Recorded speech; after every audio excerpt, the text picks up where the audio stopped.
Assalamualaikum warahmatullahi wabarakatuh. Di sini kami dari kelompok mata kuliah penilaian bisnis akan merepresentasikan studi kelayakan bisnis Opak Koin oleh yang pertama Mas Iqbal Kutantino, Chandra Smarawan, Cinta Wahyuni, dan Indah Rumi. Langsung ke materi. Untuk latar belakang, awal mula berdirinya UMKM Opak Koin adalah pada tahun 2015. Yang lebih tepatnya ada di Dusun Karangsari, Kecamatan Sapuran, Kabupaten Wonosobo.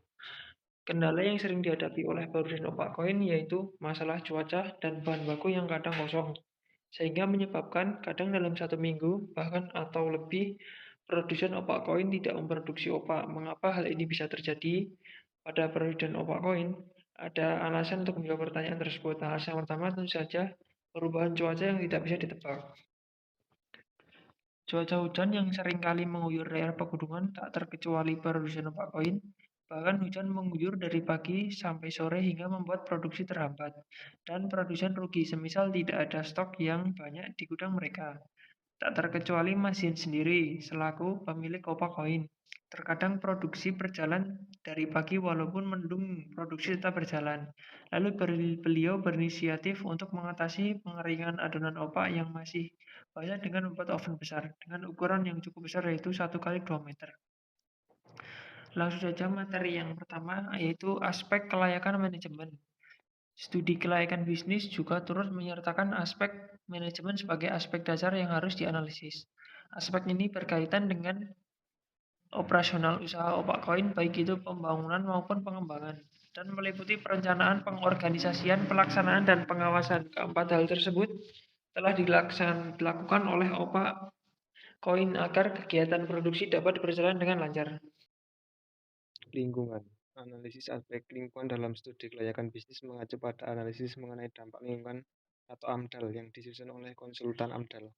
Di Indonesia, AMDAL dikenal sejak 1985 dalam studi kelayakan bisnis yang kami lakukan di Opak Koin.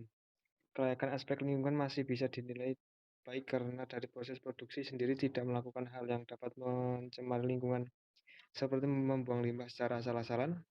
Namun limbah diolah selagi belum dibuang sehingga tidak menyebabkan pencemaran.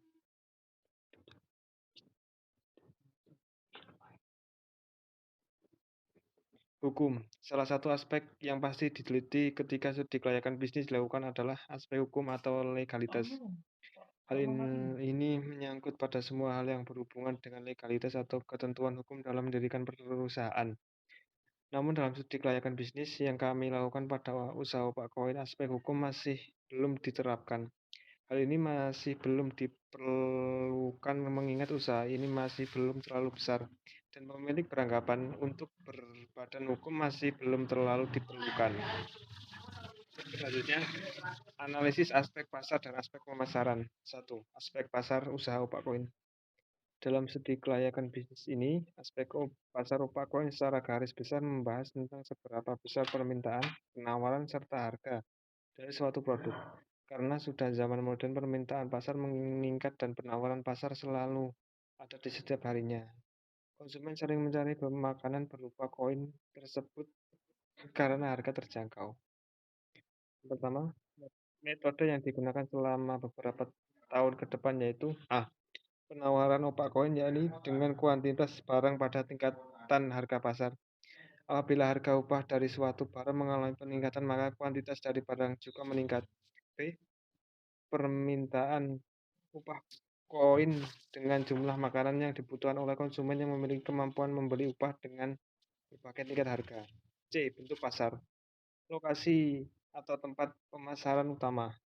Yang kedua, target lokasi yaitu di lingkungan sendiri. Yang ketiga, daya beli konsumen. Keempat, suasana di lingkungan pasar. Masyarakat Wonosobo merupakan pasar yang potensial karena kapasitasnya cukup besar yaitu sekitar 50% untuk minat pembeli. D.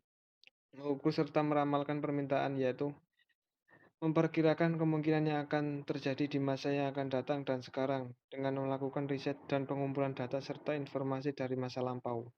Yang kedua, aspek pemasaran. Aspek pemasaran merupakan suatu proses sosial dan manajerial yang mana baik individu maupun kelompok dapat memperoleh apa yang mereka inginkan atau butuhkan. Beberapa hal yang pokok yang penting untuk dianalisis.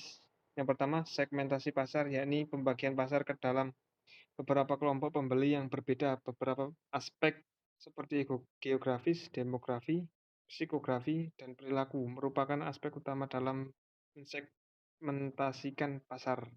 Yang kedua, sasaran pasar analisis dapat dilakukan dengan cara menelaah dua faktor penting dalam aspek pemasaran, yaitu ukuran dan pertumbuhan segmen.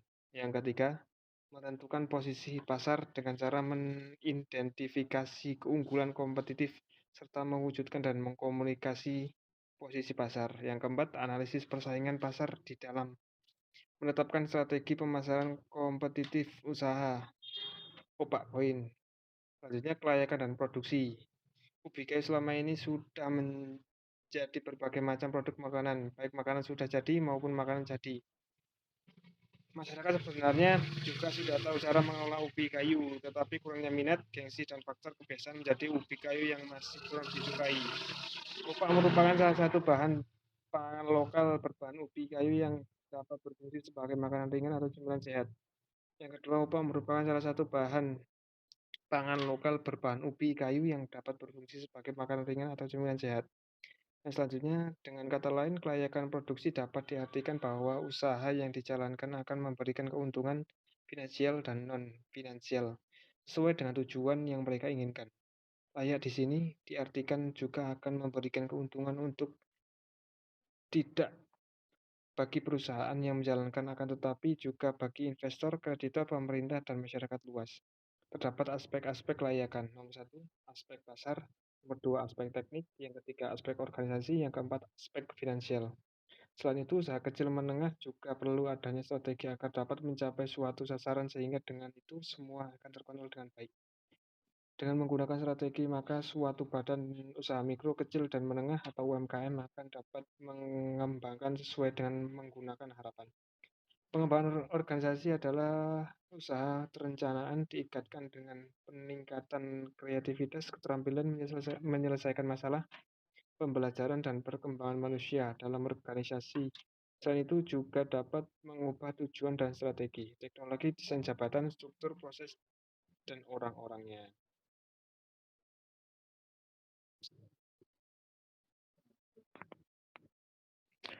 Sekian presentasi dari kelompok kami. Semoga dapat bermanfaat bagi para pemirsa. Sekian, assalamualaikum warahmatullahi wabarakatuh.